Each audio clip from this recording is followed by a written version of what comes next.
Hey guys, welcome back. In 1966, three children went to the beach alone in Australia. Witnesses later saw them laughing and playing with a mysterious man. Hours later, the children vanished and the man was never identified. Nearly 60 years later, no one knows who he was or what happened to the Beaumont children. 9-year-old Jane, 7-year-old Arna, and 4-year-old Grant lived with their parents in Adelaide, Australia. It was Australia Day, a summer holiday, and the children wanted to visit Glenelg Beach, a popular seaside destination just a short bus ride away. Their mother, Nancy, had allowed the trip before. Jane, the oldest, was considered responsible enough to watch over her younger brother and sister. That morning, she gave them bus fare and a few coins for snacks before the children boarded a bus toward Glenelg. At first, the day seemed completely normal. Witnesses later reported seeing the Beaumont children playing along the shoreline throughout the morning. Families were swimming, children were running along the sand, and three siblings appeared to be enjoying the warm summer day. But as the morning went on, several witnesses noticed something unusual. The children were no longer alone.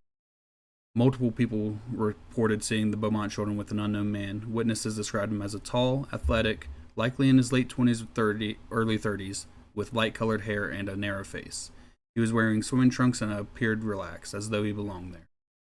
What stood out the most was how the children behaved around him. They didn't appear frightened. Several witnesses said the children seemed comfortable and playful, laughing with the man and swimming alongside him in the water. One person recalled the man helping the children with their towels and speaking to them calmly. It looked less like a chance encounter, and more likely they had already trusted him. Then something even stranger happened. Around midday, the children entered a nearby shop to buy food. The shop owner later told police that Jane paid with a £1 note. In 1966, that was a large amount of money for children to carry. When investigators asked their mother about it, she said she had only given them small coins for snacks.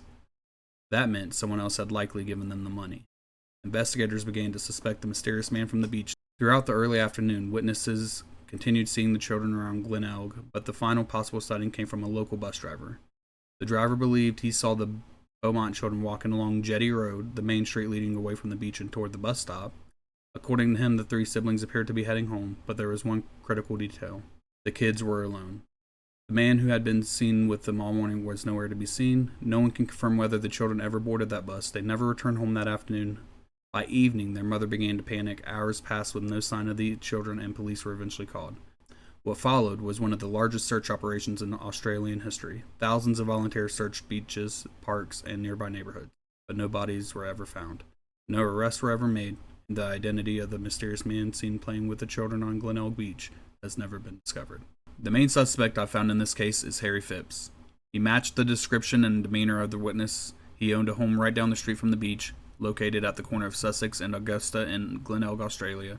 I believe Harry had befriended the children on a previous trip to the beach. Using his prior history and his wealth, he was able to gain the trust of the children. He provided the £1 note for the snack and invited the kids over after the day at the beach. Alright, and to kind of put into context, this is Glenelg Beach, circa 1960, 1970-ish. Couldn't find the exact time. It looks like maybe 1984, I don't know.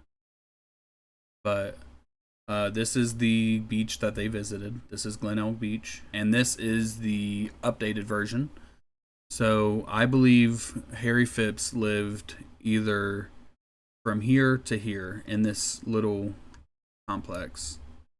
Obviously, back in 1966, it was not as modernized, not as established. So I do believe it was one of these three backyards that last picture was taken in.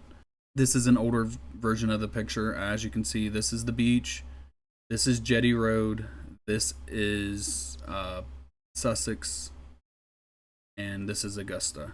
This would be where the kids walked to the bus stop. They stopped right here to eat, grab some food, and then continued to the bus stop, which was in this area. And then the zoomed in portion of what I think is Harry Phipps' house. I believe it is one of these right here in the middle. In the picture, you can see red brick, and I believe that is this red brick right here or this red brick right here, one of the two. I think the two biggest pieces of evidence here is you have Harry Phipps' son Hayden coming out and saying that he saw three children in their backyard on January 26, 1966. I think that is a huge tale. I think his son would have known. Outside of that, I think they had enough evidence to dig up one of Phipps properties from the 1960s. It was in 2013 they dug up. They didn't find anything, but they did say that they had found a hole big enough that it could have potentially been the place. So that is all official police records. I do believe it was Harry. I think at the end of the day, we need to come together, get some answers, and I know he is passed, but I think getting some justice and resolution really help the community. It has been 60 years of questions, and we have yet to uncover the true story behind the disappearance of the Beaumont children. I believe Harry was the guy seen with them on the beach and the person who supplied the children with the additional money. I believe the children were walking to the bus stop on Jetty Road. That is where Harry waved them down and offered them either a ride home or a snack. They went into Phipps' backyard where Hayden seen them. Harry then packed them into the car and took them away. One of the most compelling suspects in the Beaumont case was never questioned by police during the initial investigation, and today he is long gone, leaving only unanswered questions and speculation. Again, guys, thank you for sticking around. I appreciate you all. Like, subscribe, comment down below any new cases you want me to look at. I appreciate you always. Peace.